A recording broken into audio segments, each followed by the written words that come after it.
Olá, alunos! Boa noite, tudo bem com vocês?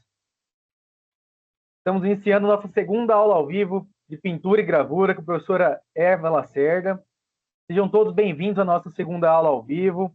Manda aqui um ok para mim se você está conseguindo ouvir, né? Se o meu vídeo tá ok, se o áudio tá ok, para a gente dar continuidade aqui. Beleza, pessoal participando aqui. Muito obrigado que os alunos estão participando aqui no chat. Já vou convidando vocês a participando aqui, né, com a gente. Envie aqui para a gente de qual cidade, qual estado que você é, para a gente já se conhecer um pouco melhor, né, para a gente já interagindo por aqui. Tá vendo o pessoal participando aqui, ó. A Amabile de Porto Morumbi, Mato Grosso do Sul. Pessoal de Cachoeiras, do Rio de Janeiro. Bahia, Paraná, São Paulo. Da onde mais, pessoal? Vamos aquecendo os motores aqui, ou melhor, né? Vamos aquecendo os pincéis e a tinta aqui, né? Que a aula de hoje é muito interessante. Professora Eva Lacerda, boa noite. Já está por aí disponível? Se quiser já liberar o vídeo. Noite. Olá, boa noite a todos. Boa noite, professor Rodrigo. Vocês me ouvem bem? Mandem aí no chat que o professor Rodrigo dá um retorno aí para ver se ele está ouvindo bem a gente, né? Porque eu estou usando o mesmo microfone da professora Eva aqui. Bom, boas-vindas a todos. Nós estamos na segunda aula e passa muito rápido, né, professora? Estamos na metade já do módulo, então aproveitem ao máximo os conhecimentos que ela vai transmitir hoje. Peguem aí o material, façam junto, não fiquem só assistindo. Acho que é importante esse compartilhamento, não apenas assistindo o que ela está passando, mas ali tentando fazer junto, porque é na prática que vem a dúvida. Eu desejo uma excelente aula para todos.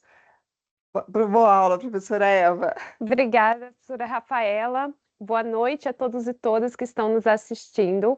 Hoje a gente tem, então, a nossa segunda aula, como a nossa coordenadora aqui já bem falou, né? Acho que é muito importante que você adote uma atitude prática nessa disciplina, para que você consiga, de fato, experienciar esses materiais. A pintura, ela é uma disciplina muito prática, a pintura e a gravura, né? E a gente só consegue entender, trabalhar e desenvolver os conhecimentos que a gente está trabalhando aqui nas nossas aulas, quando a gente, de fato, começa a experienciar esses materiais, as nossas tintas, as nossas ferramentas, os nossos pincéis, experimentar os papéis, tá bom? Então vem com a gente aí trabalhando de maneira mais prática para que a gente consiga fazer essa aula fluir e você consiga ter uma experiência interessante aí nessa nossa aula. Bom, pessoal, eu já vou vir aqui para minha mesa, tá? De pintura, e eu quero começar falando um pouquinho dos materiais que nós vamos utilizar hoje e das técnicas que nós vamos conhecer. Bom, nós vamos trabalhar com duas tintas diferentes, tá? Que são ambas à base de água. A primeira delas é a aquarela. Pessoal, a aquarela a gente consegue encontrar no mercado diferentes opções, tá? Eu estou mostrando aqui na minha mesa para vocês uma opção que é a aquarela líquida. Então, vocês encontram esses conjuntos, vocês também conseguem trabalhar, né? Comprando individualmente essas bisnagas de aquarela líquida, e ela vem desse jeito que vocês estão vendo aqui, ó, uma bisnaguinha, tá? Não sei se vocês estão conseguindo visualizar, ó, tá? E a gente tem ela em formato líquido. É a única maneira que a gente encontra a aquarela? Não. Nós conseguimos encontrar a aquarela de várias maneiras.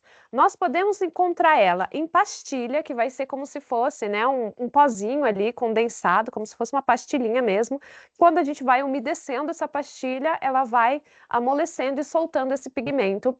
A gente encontra ela também em formato de lápis de cor, aquarelável, então é uma aquarela, né? Um lápis de cor que quando a gente umedece com água, ele também se torna líquido e a gente consegue então trabalhar com um pincel com esse lápis de cor.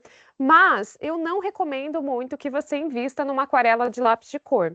A que eu mais recomendo é a líquida e a pastilha, tá bom? Pode ser que você se identifique mais com a de pastilha, pode ser que você se identifique mais com a líquida. Então, é interessante que você experimente também. De repente, você não precisa investir num jogo tão completo. Você pode comprar, por exemplo, as cores primárias, para que você consiga ir testando e experimentando e ver se você se identifica ou não com esse tipo de tinta.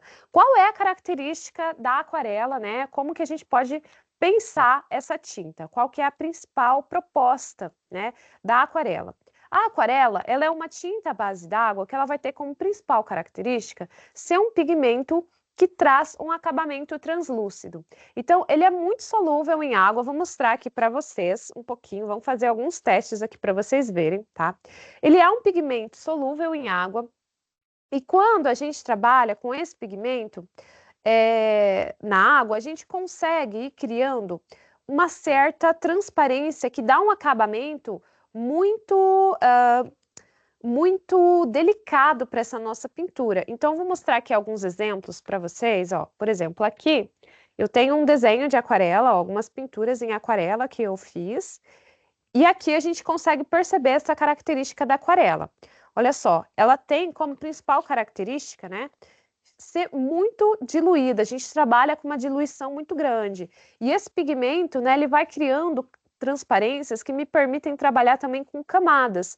Quanto mais camadas eu vou adicionando nessa minha pintura, mais eu vou conseguindo e criando, né, mais uma cor mais saturada. Na nossa última aula, nós falamos sobre as características das cores, falamos sobre como misturar essas cores, né, e falamos sobre como que a cor ela pode ter uma maior saturação ou uma maior diluição. Quando eu trabalho com uma diluição grande, o que que isso quer dizer?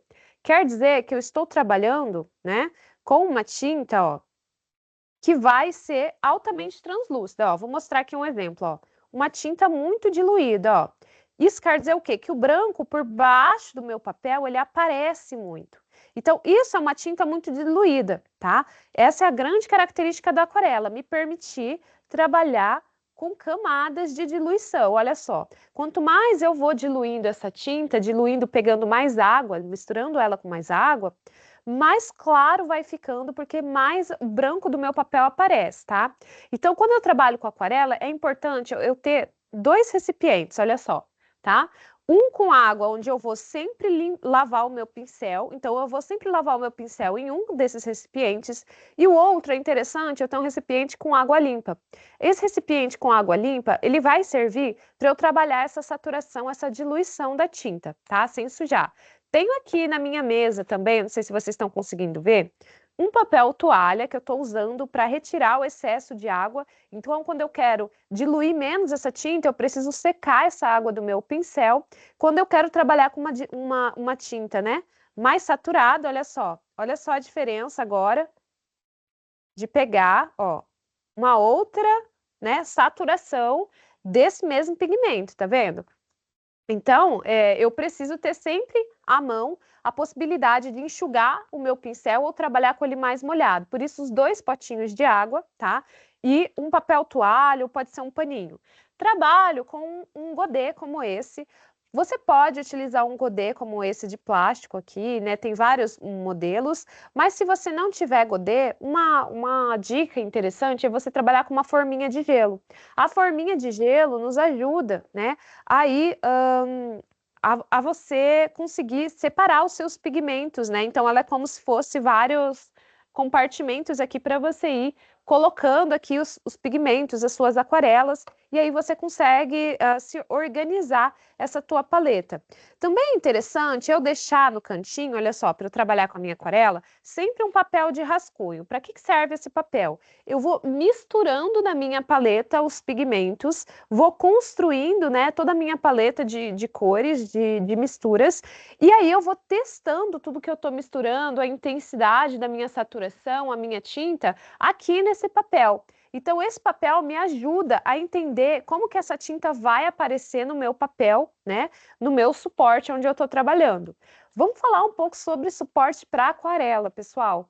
Não adianta a gente fazer um investimento legal, um alto investimento aí numa tinta aquarela de qualidade, se eu uso um papel de baixa gramatura e um papel que não tem qualidade suficiente para eu trabalhar com a aquarela, né? Infelizmente, né, por mais que a gente tenha, assim, às vezes o papel é um pouquinho mais caro, né?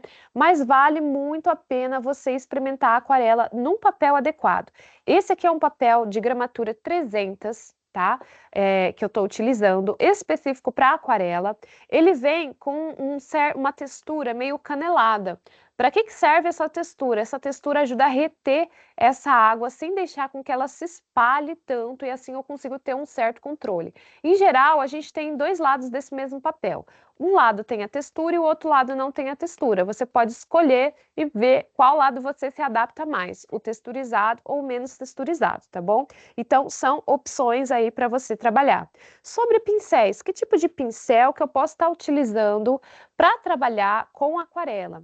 Olha, nós temos no mercado uma série de possibilidades de pincéis, alguns mais em conta, outros mais caros. Nós temos pincéis de cerdas naturais, como por exemplo os pincéis de pelo de Marta, que são bastante adequados para aquarela.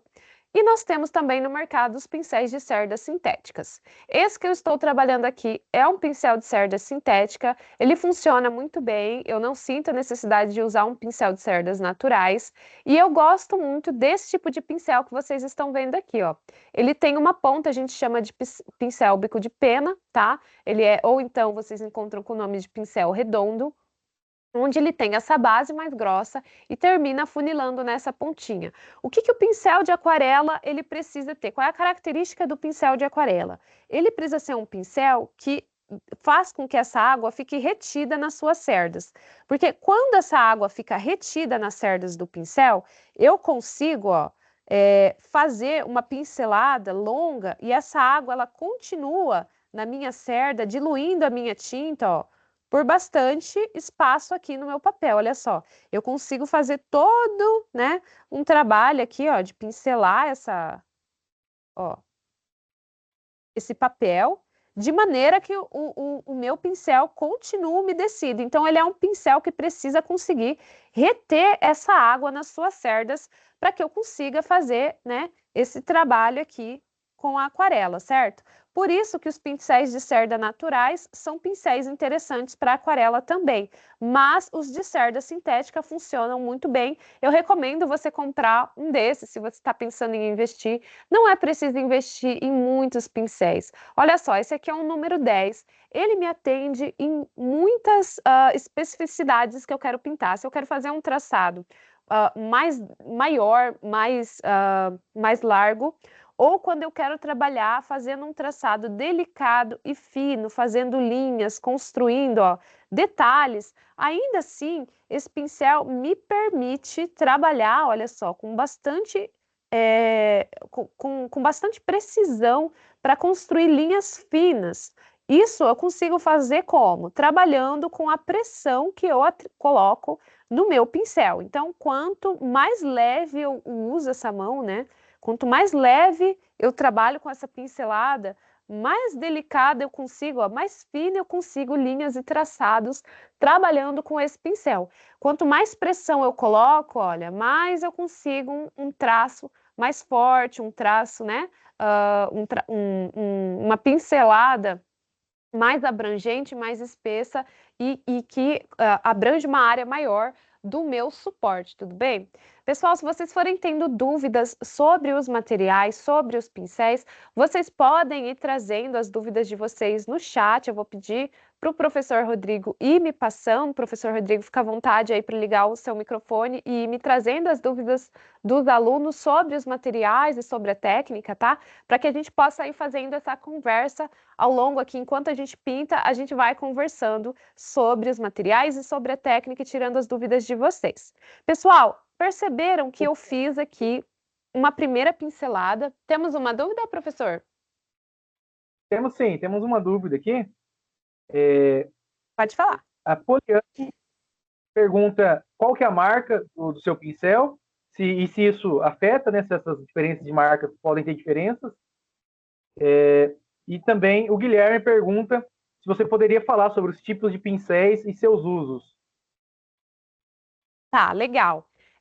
Olha só, a marca do meu pincel que eu estou usando aqui é a marca Ceramic. A Ceramic é uma marca que eu acho bastante acessível e que acho que cumpre bem a sua função. Então, se você está pensando em investir aí num pincel, eu recomendo. Eu acho que é uma marca mais barata e que tem pincéis de boas qualidades. Nós temos várias outras marcas, tem a Condor, tem a Tigre, tem a Winsor Newton, tem muitas marcas de pincéis e marcas mais profissionais ou mais baratas que a gente consegue encontrar no mercado, mas você pode investir numa dessa, por exemplo, como a Ceramic, que eu acho que você vai conseguir encontrar aí produtos bem acessíveis, tá bom?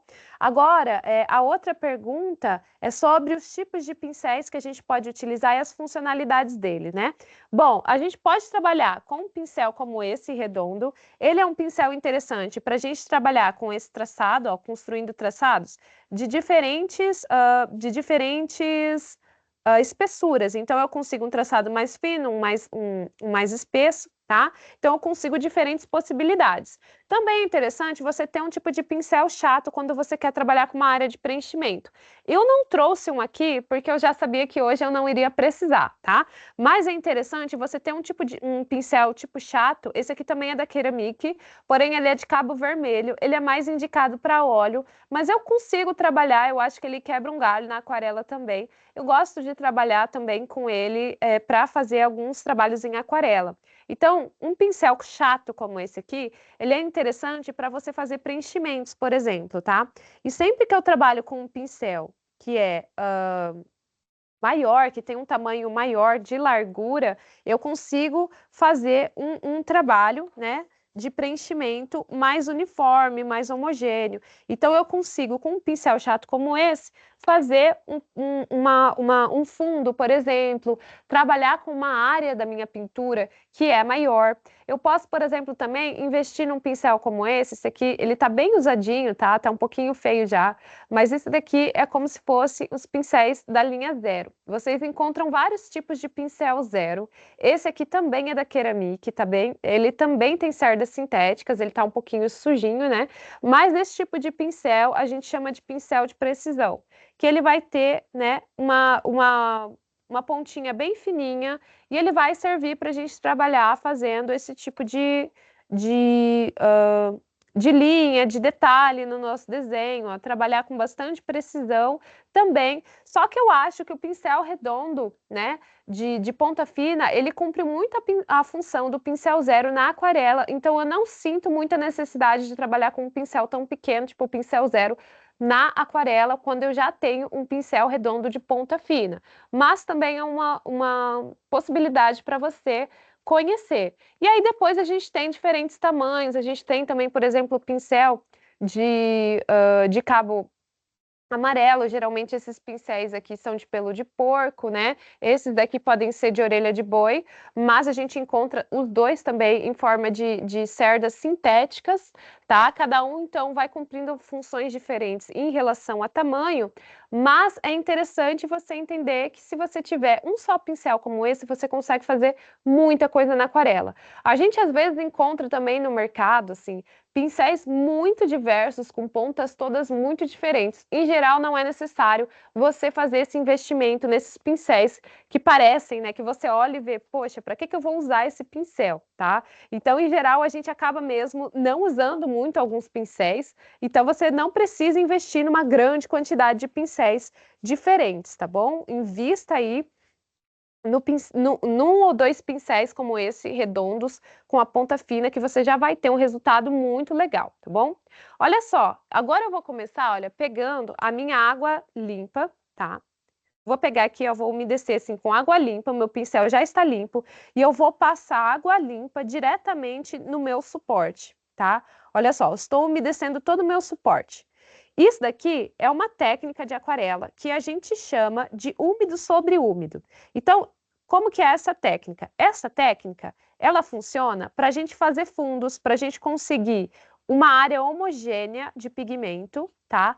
Aonde eu quero, olha, um trabalho mais diluído, trabalhar com essa tinta de maneira mais diluída. Então, perceba como eu tonalizei esse fundo trabalhando dessa maneira. Imagina que eu quisesse, por exemplo, fazer um céu, né? E aí eu estou preenchendo esse céu. Eu posso vir depois, olha, com um pedacinho de papel e vir retirando parte desse pigmento, quando eu vou passando esse pedacinho de papel, ó, não sei se vocês conseguem visualizar muito bem aí na câmera, mas eu consigo retirar parte desse pigmento, ó, tá? Vou colocar um pouquinho mais. Eu consigo retirar parte desse pigmento, deixando aí, olha, uma áreas em branco, que eu posso, né, usar para fazer, por exemplo, nuvens, tá? Então, eu vou colocar um pouquinho mais de pigmento aqui, trabalhando com essa técnica, e eu consigo, ó, ir retirando aonde eu quero, apertando aqui um papelzinho bem limpinho, tá?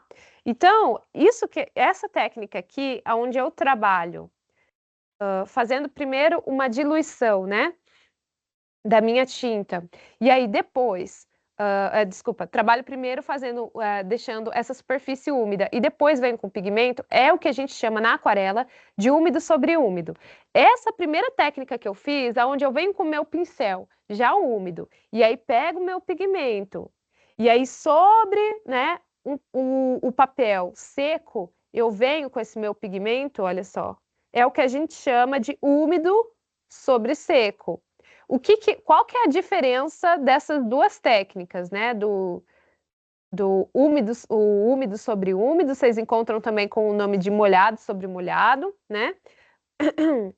E o úmido sobre seco, ou molhado sobre seco, tá? Qual que é a diferença dessas técnicas? É que com a primeira eu consigo um efeito de diluição, tá? Então eu consigo uma diluição muito grande. Com a segunda, eu consigo um traçado de precisão. Foi o que eu fiz aqui nessa pincelada aqui, ó. Trabalhei com essa técnica, né, do úmido sobre seco. Então eu consigo uma precisão. Percebe como aqui, ó, forma uma linha precisa? Já quando eu trabalho com um papel todo umedecido e eu jogo meu pigmento, esse pigmento se espalha, esse pigmento se expande. Então eu vou ter, né, um outro efeito, uma outra possibilidade. Posso trabalhar com as duas técnicas? Posso trabalhar com as duas técnicas também. Então eu posso vir, por exemplo, molhar uma área do meu desenho, né, da minha pintura, perdão, pegar o pigmento e trabalhar acima dessa área, ó, fazendo o molhado sobre o seco, ó. Mas a parte aonde essa minha pincelada encontra essa área úmida, ela vai ter essa relação de diluição. Então, ela vai se diluir, tá vendo? Então, com a aquarela, eu consigo uma série de possibilidades de trabalhar com a água e a diluição e a saturação. O interessante é a gente explorar essas diferentes saturações. Então, nesses dois exemplos aqui que eu trouxe para vocês, olha só. Os dois exemplos são de pinturas em aquarela. Mas olha só como essa pintura aqui tem um acabamento muito mais forte, muito mais saturado do que essa daqui.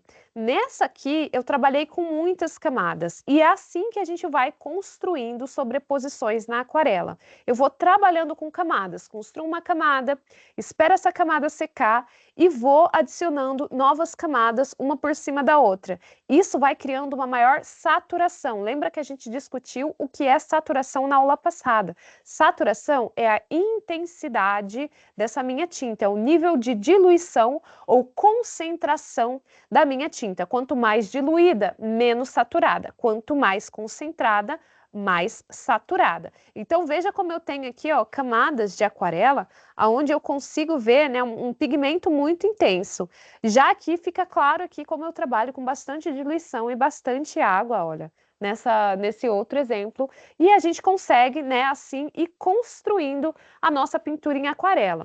Vamos agora fazer um exemplo na prática.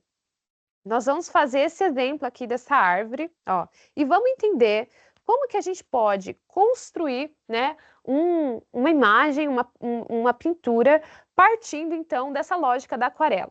Como eu falei, a aquarela, ela é uma tinta que é translúcida, essa é a principal característica dela.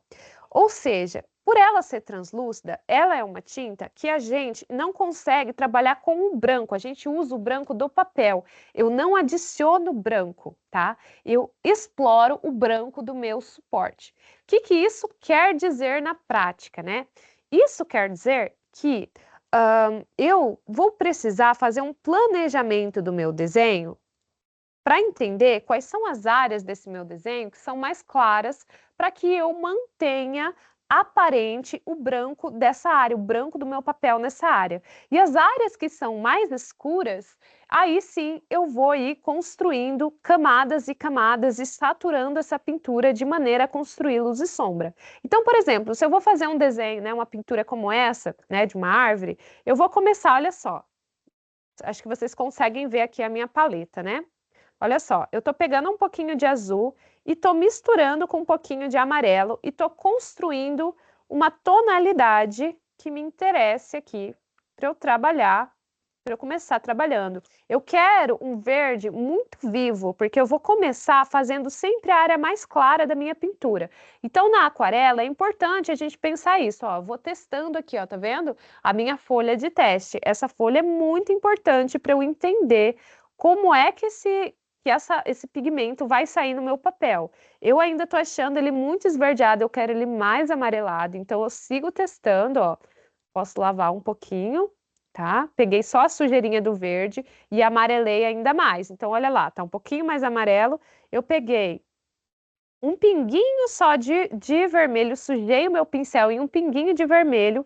Vamos lembrar lá da nossa primeira aula, onde eu explico a teoria de cores. O que o vermelho faz? O vermelho, ele quebra um pouco da vibração desse verde. Então, eu quero um verde mais interessante, por isso que eu botei um pinguinho de vermelho. Por que ele quebra?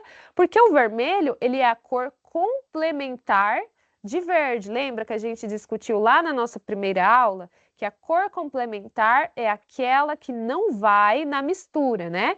Então, a mistura que a gente pode pensar, né? No caso do verde, que é composto de azul e de amarelo, a única cor que não vai na sua mistura é o vermelho. Por isso, o vermelho vai ser considerado a cor complementar de verde.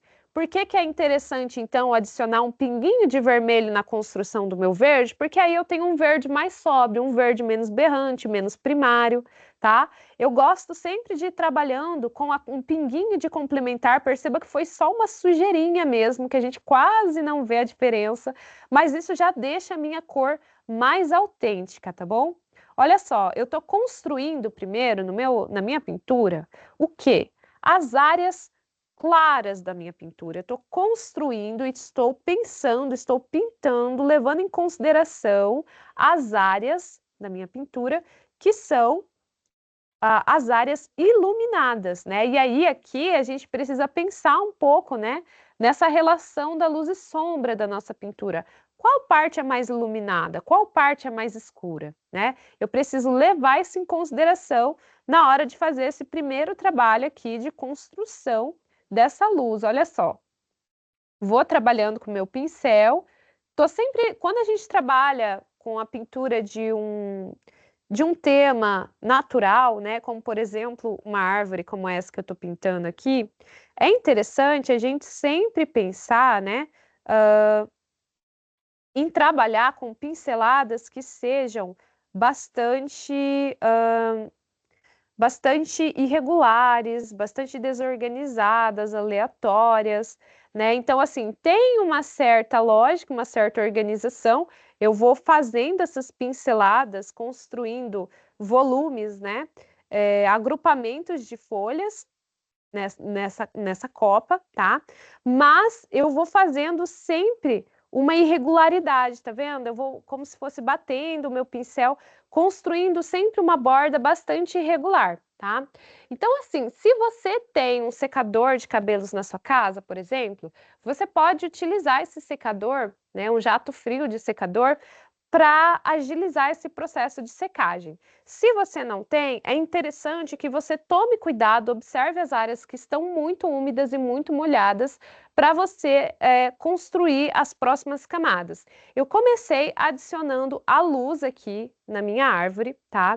E agora eu vou começar a adicionar uma camada mais escura de verde e também um verde mais acinzentado que vai simular essa sombra. Então aqui no meu desenho, ó, eu consigo ver na minha pintura, olha só, como desse lado aqui, do lado direito da minha árvore, eu tenho mais sombra, eu tenho um verde mais escurecido.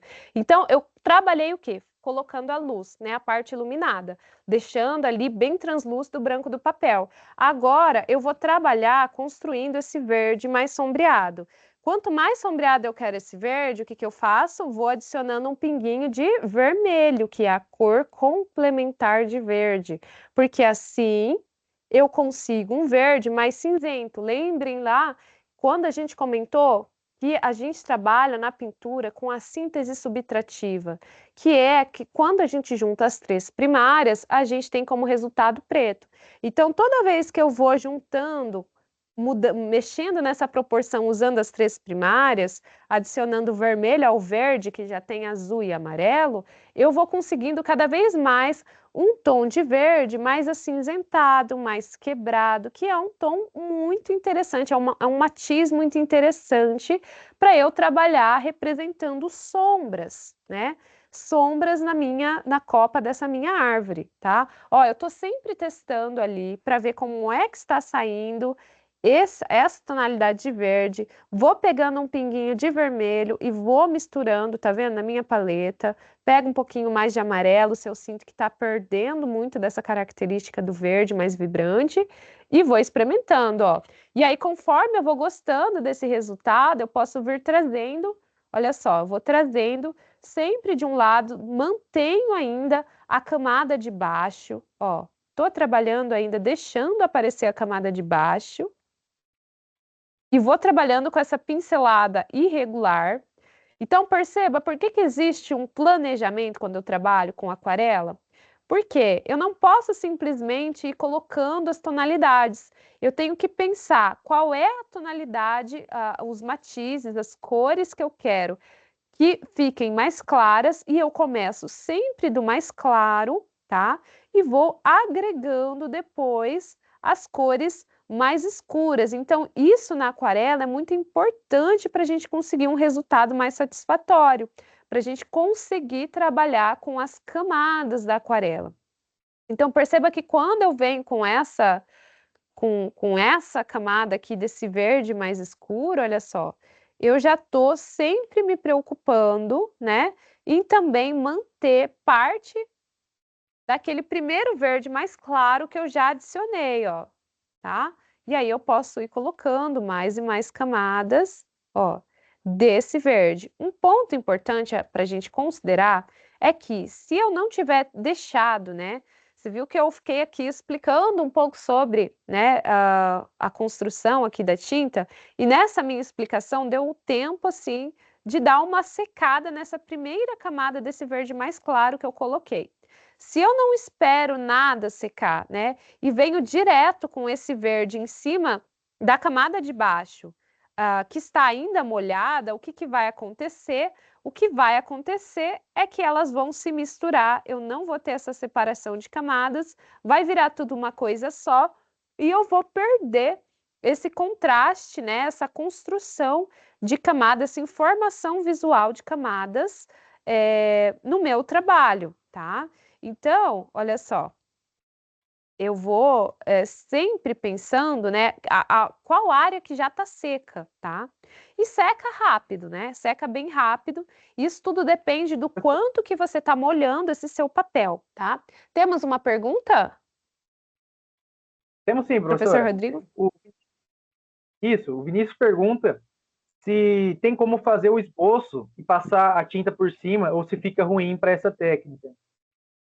Ah, um esboço? Ótima pergunta, Vinícius, né?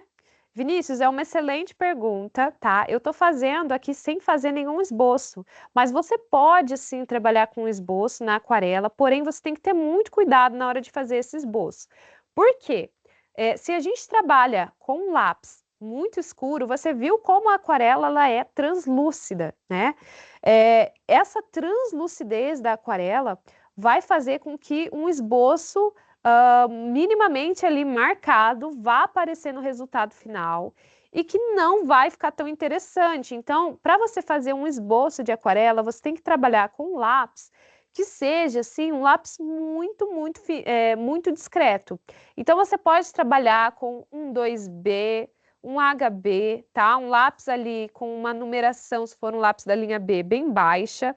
E você deve trabalhar esse esboço fazendo um traçado muito leve, que seja um traçado só que você consiga visualizar o que é que você está colocando ali, sabe? É um traçado mesmo só para você conseguir enxergar mais ou menos as áreas desse desenho, mas você pode fazer.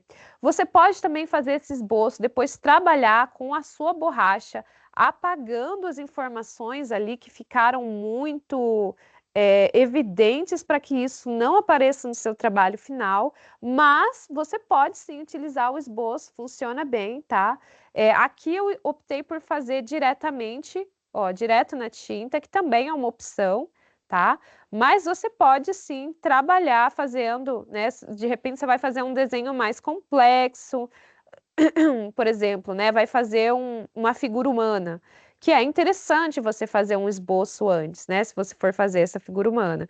Então, é bacana que você construa esse esboço, mas que faça ele muito de leve para que você não tenha problemas depois na hora de apagar, tudo bem?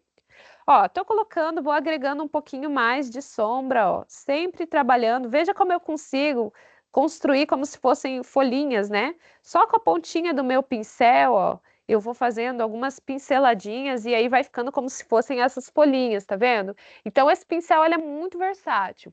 Vou mostrar para vocês agora como que eu vou misturar o marrom. O marrom é novamente aquela mesma proposta que a gente já conversou na aula passada, quando a gente falou sobre as primárias. Olha só, eu adicionei as 3 primárias, vermelho, azul, amarelo. E só mudando essa proporção eu consigo uma cor marrom. Eu trabalhei, olha, colocando mais vermelho. E aí, quando eu coloco, o que que acontece? Eu tenho essa obtenção dessa cor mais amarronzada. Eu quero um marrom mais escuro, então eu vou colocando azul. Percebi, olha só, eu tenho que ir fazendo essa observação aqui, ó. Percebi que ficou azulado. Se ficou muito azulado, quer dizer que tá faltando vermelho. Ficou roxo agora, olha só como ele ficou arroxeado, ó. Tá vendo? Ficou quase cinzento. Eu gostei desse cinza, mas eu vou colocar um pouquinho mais de amarelo agora, ó.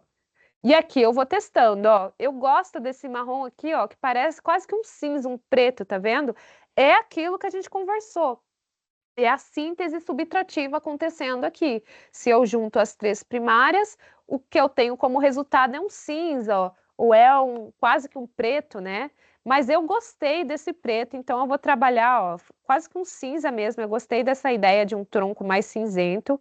Tem essa característica do marrom. O marrom ele tem essa característica, né, de ser uma cor bastante quebrada, ó.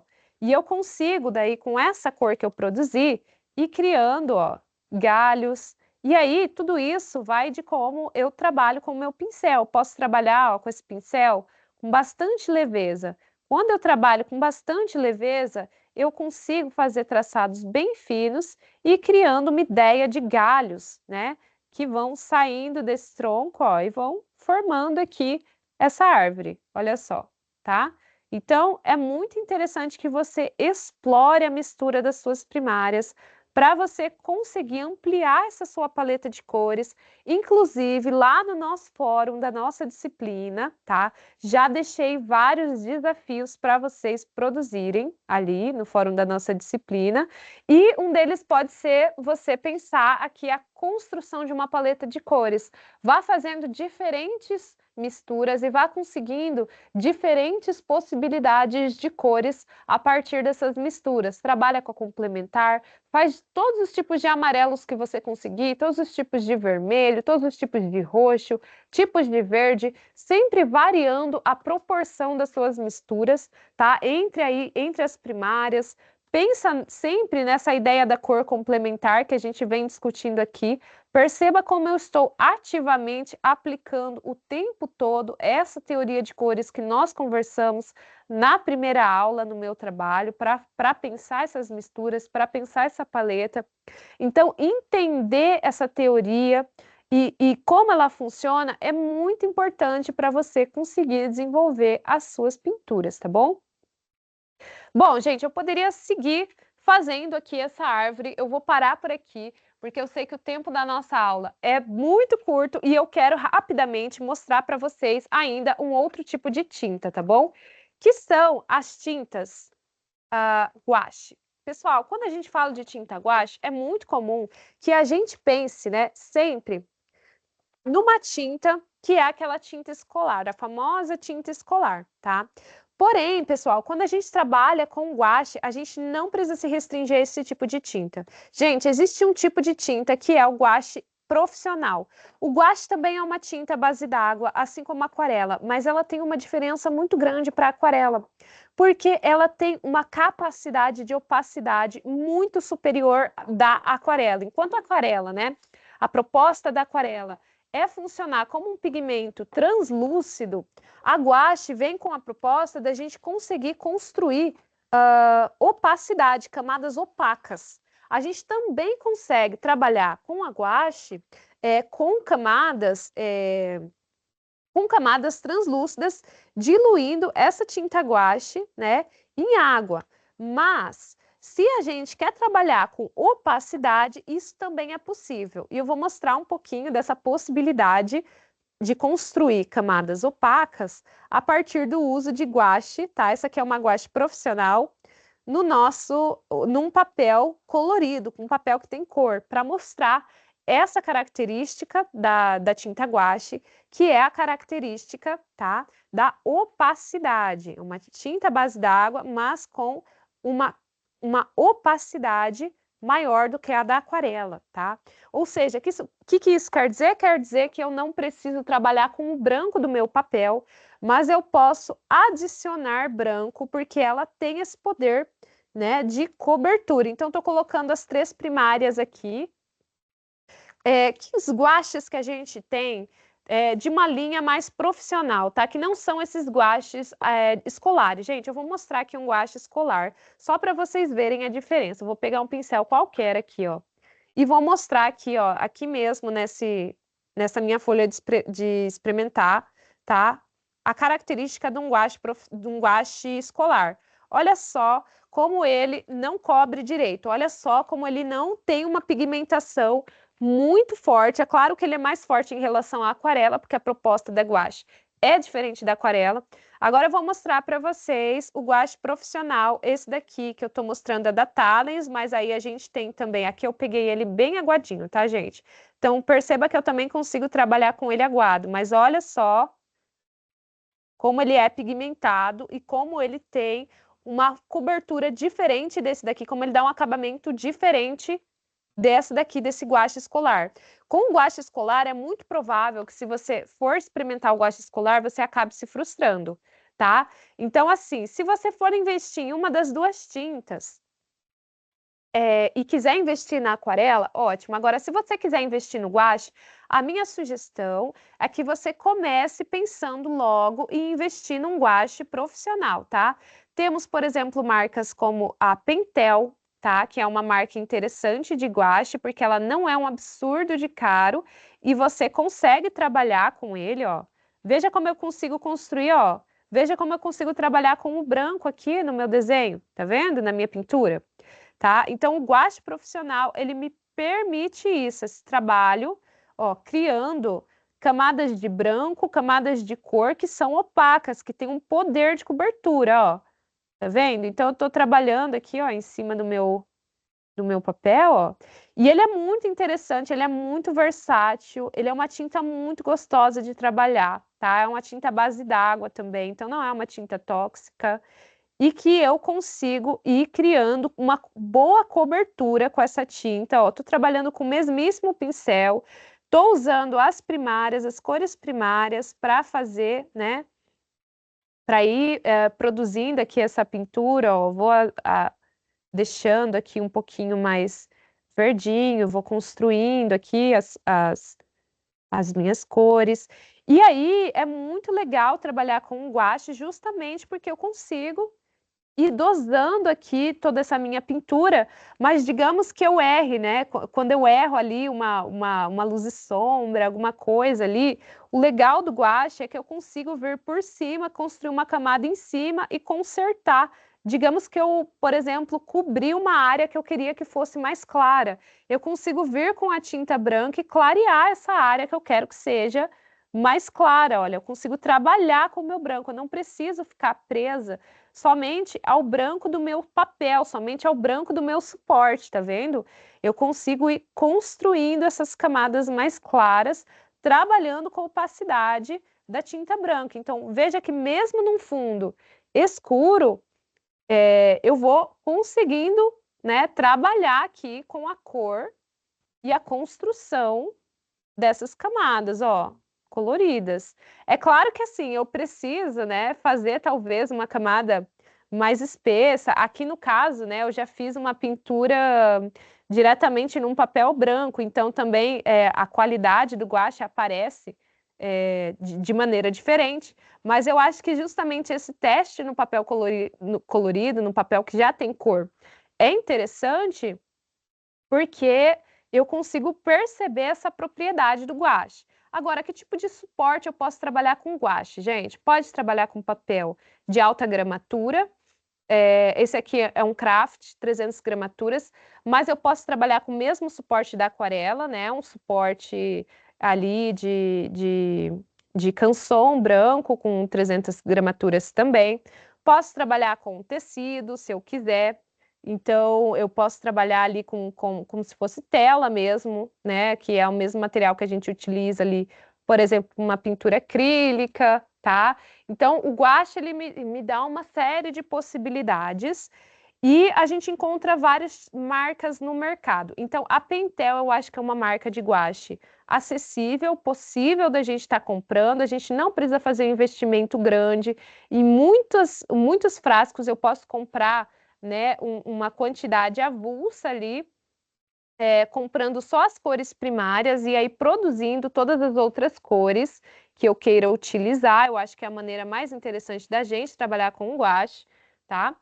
E eu posso também investir, por exemplo, em marcas mais profissionais. Então, a gente tem no mercado, por exemplo, marcas como a Van Gogh, a Winsor Newton, são marcas que são conhecidas aí no mercado por trazer uma qualidade mais profissional, uma linha mais profissional. Mas o guache que eu estou utilizando aqui, eu acho que ele já funciona muito bem, é um guache da Pentel, tá? Eu paguei cerca ali, se não me engano, foram R$ 16 em cada frasco, mas são frascos que vão render bastante, vem bastante, vocês estão vendo aqui a quantidade que vem, tá? E eles vão servir muito aqui, olha, dá para fazer muita pintura com eles e trabalhar bastante, dá para experimentar bastante com guache. Eu sugiro fortemente que você, né, tá pensando aí em investir em uma tinta à base d'água, experimente o guache, porque eu tenho certeza que você vai gostar, vai se identificar bastante com essa forma de pintar, né? Utilizando essa tinta. É mais fácil, eu acredito, né? Que seja uma possibilidade um pouco mais fácil de trabalhar do que a aquarela. A aquarela exige, como eu falei, um planejamento muito bom de luz e sombra no nosso desenho, porque justamente ela não tem essa possibilidade de trabalhar com a camada de branco. E o guache, como nos permite trabalhar com essa camada de branco, a gente consegue ir construindo essa luz e sombra de maneiras distintas, tá? Então a gente vai trabalhar de uma forma mais, talvez até mais intuitiva, né? Do que necessariamente com a aquarela, tá bom? Bom, gente, deixa eu ver aqui como é que tá o nosso tempo. Tô vendo que a gente já chegou, né, nas 9 horas aqui, que é o finzinho da nossa aula. Professor Rodrigo, a gente tem mais alguma pergunta que de repente a gente possa responder aqui nesse nosso finzinho de aula? Tem mais alguma questão aí que os alunos estão trazendo? Alguma pergunta em relação a materiais? Oi, professora. Temos sim. O Danilo, ele pergunta se pode usar papel canson. para fazer guache? Sim, Danilo, você pode utilizar o papel canson tanto para fazer o guache quanto para fazer a aquarela. Agora, observe se o seu papel canson tem uma gramatura adequada para você trabalhar com essas técnicas. Técnicas que são à base d'água precisam de uma alta gramatura, senão você vai se frustrar com o resultado. Então, veja se você tem pelo menos 300 gramaturas no seu papel. O papel de 300 gramaturas é o ideal para a gente trabalhar com técnicas aguadas, tá bom? Menos que isso, provavelmente seu papel vai enrugar, vai esfarelar, vai soltar pedacinhos, pode rasgar, e aí você vai ficar bastante frustrado com o resultado, né? O papel ficou ondulado, não fica tão legal, tá bom? Então, tanto com a guache quanto com a aquarela, é interessante que você tenha um papel de alta gramatura para você poder trabalhar com essa técnica. Temos mais alguma questão, professor Rodrigo? Temos sim um comentário da Alessandra. Ela comenta que lendo o material da disciplina, ela achou a tinta guache como se fosse o patinho feio das tintas, né? Se teria alguma obra famosa que foi utilizada a tinta guache. Olha, tem vários artistas, se não me engano, o Henri Matisse é um deles, tá? Que depois que desenvolveram uma certa intoxicação com tintas tóxicas, como por exemplo a óleo, né, a acrílica, ele desenvolve uma doença, uma intoxicação e ele vai para guache. E o Matisse tem um trabalho em guache muito bonito. Eu não trouxe um trabalho aqui, tá? Mas aqui no meu slide eu trouxe assim alguns trabalhos para vocês verem o nível de qualidade que a gente consegue com o trabalho em guache. É um trabalho que realmente dá para a gente fazer uma coisa muito fora do que a gente pensa quando a gente fala em guache, porque quando a gente fala em guache, a gente logo pensa no escolar, e aí pensa também em pinturas não profissionais, em pinturas que não são artísticas e que não são boas, mas é porque a gente conhece muito pouco essa tinta, né? A gente tem tintas que são muito mais famosas do que a guache, e aí acaba desmerecendo essa tinta que tem uma possibilidade muito incrível também de trabalhar com com grande detalhamento, com grandes possibilidades pictóricas mesmo, tá bom? Então eu trouxe aqui um pouquinho, eu trouxe uma obra aqui. Eu não vou me lembrar agora, acho que o crédito vai estar aqui na imagem, mas vocês podem ter acesso no slide, mas pesquisem depois esse trabalho, se não me engano, é do Henri Matisse, tá? Depois eu posso até confirmar para vocês, de repente eu trago numa próxima aula para vocês verem alguns exemplos, que vocês encontram, sim, muitas obras de artistas renomados, famosos, que trabalham com guache e que trabalham, assim, com guache numa capacidade profissional e num trabalho de muita qualidade, tá? Então, assim, essa ideia de que guache é escolar e que só existe guache escolar é uma coisa que a gente aprende na escola, tá bom?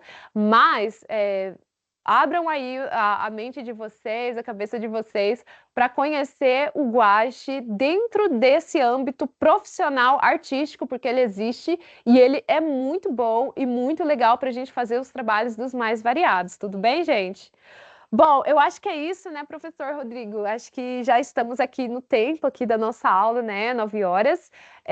Gente, na aula que vem a gente vai falar sobre outras duas técnicas pictóricas que são muito importantes, tá bom?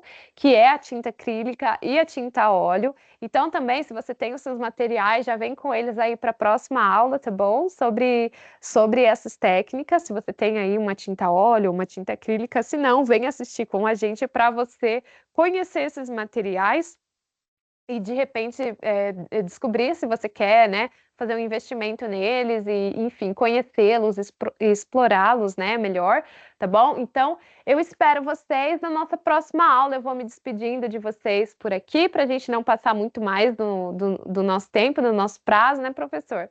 E aí a gente se vê na semana que vem para falar um pouco mais sobre a técnica da acrílica e da tinta a óleo, tá bom, gente? Um abraço para vocês e até a próxima quinta-feira, gente. Tchau, tchau. Muito obrigado, professora Eva. Muito obrigado, alunos, pelas participações. Lembre-se de participar da enquete, que eu liberei o link aqui no chat, tá? Para vocês darem o feedback, né? Se vocês estão gostando do que vocês acharam da aula. Isso é importante para nós, tá? Lembre-se também da atividade 2 e 3, que estão disponíveis, liberadas lá no ambiente do estúdio para vocês. Um grande abraço, pessoal. Até mais.